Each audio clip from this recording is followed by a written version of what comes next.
This is Larry Eder and Jennie McCafferty reporting on day 4 on an incredible U.S. Olympic team trials track and field here in Eugene, Oregon. Larry, the drama was incredible. Where do we start? Well, each day there's been between 21 and 22,000 people, ticket holders, and another 6,000 in the expo. But we had a very strong javelin competition. Actually, the part I liked was Sam Crouser, who went over 80 meters the first time. His brother and his uncle were on the 80 Olympic team. That's why that name was familiar. And his sister's a tremendous athlete.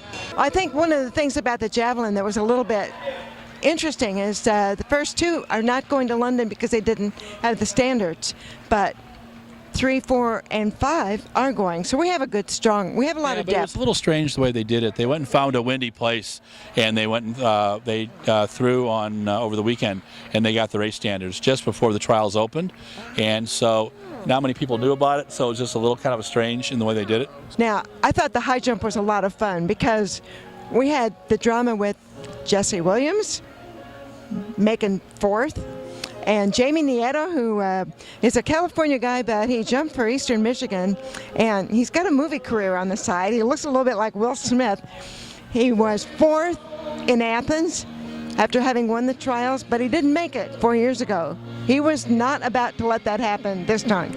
No, he jumped very, very well. He was very careful, and he made the team. In fact, he won the trials. Jesse Williams, the 2011 world champion, however, finished 4th. He made the team because he had the A standard. One of the top guys didn't have it, and so that's how it goes. If 3 guys are going to go, you got to have the A standard. And the 800.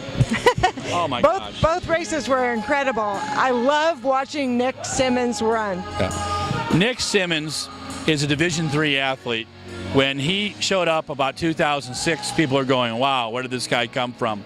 2008, he made the final, the 800 meters. 2012, I think he's a medal contender. He ran 1:43.92 here, the fastest time by an American ever on Hayward Field, and he did it in style. That fabulous last 200 meters where he just came in a bat out of hell, and he won it. Katie Robinson, who did make the team in 2008 but made it in 2004 at the ripe old age of 36. Katie has been ranked in the top 10 in the U.S. 13 of the last 15 years. Big fan of the sport. He ran a superb race. And then the young'un, Duane Solomon Jr.